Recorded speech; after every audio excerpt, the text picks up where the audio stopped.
ketika Anda berkunjung ke daerah Bandung, jangan sampai melewatkan untuk mampir di sebuah tempat, yaitu Toko Kopi Aroma Bandung. Toko ini sangat unik dan sangat tradisional, bahkan terkesan tua dan klasik. Asal-usul Kopi Aroma didirikan oleh mendiang ayah saya, Tan Ho Sian, tahun 1930.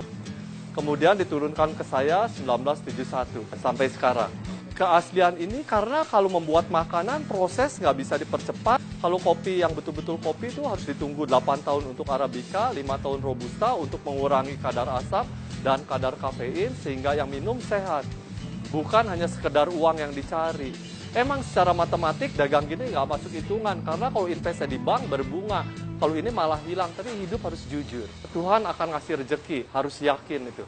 Di balik originalitas Toko Kopi Aroma ini, sosok Widya Pratama tidak ingin disebut sebagai seorang pengusaha, melainkan sebagai tukang kopi. Karena saya tunggal, nggak ada kakak, nggak ada adik, mau nggak mau jadi tukang kopi, dan jiwa saya bukan pemberontak. Nurut sama orang tua, kata orang tua jadi tukang kopi, tukang kopi.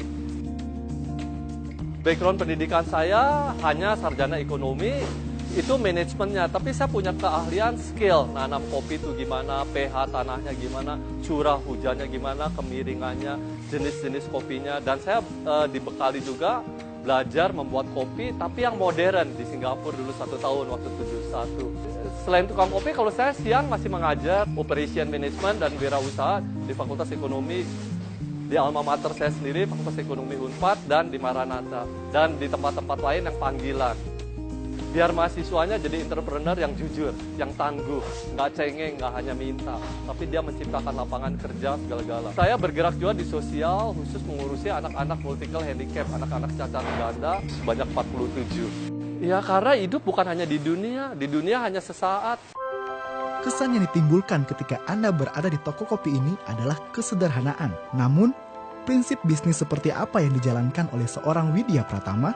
Hidup harus jujur berguna buat orang lain, bukan jumlah uangnya tapi cara mendapatkan uang itu. Dan uang itu nanti dipergunakan untuk apa? Tukang kopi yang membuat kopi sebaik mungkin, sehingga yang minumnya sehat dan harganya terjangkau, sehingga orang miskin pun bisa beli.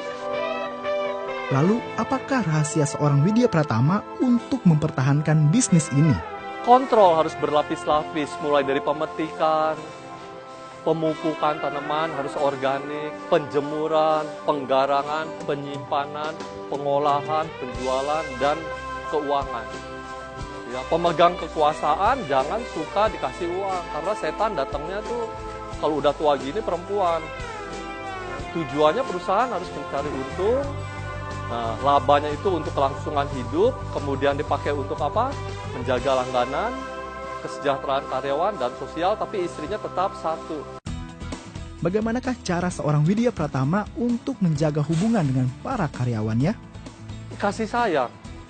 Ya, jangan yang dicari salahnya aja, akhirnya nggak pernah beres. Tapi harus dibina, sama-sama untung, lancar. Kita sama-sama hidup. Benar-benar tulus, ikhlas. Dan bagaimanakah peranan Tuhan dalam kehidupan seorang Widya Pratama? Wah, besar-besar sekali, hampir 90, ya hampir 100%. Itu semua titipan, saya hanya menjalankan sebaik mungkin. Kalau kata Tuhan habis. Jadi harus yakin, jangan suka main-main. Oleh karena itu jangan suka ngelanggar, yang diajarkan oleh itu jangan dilanggar. Harus jujur, jangan nipu, jangan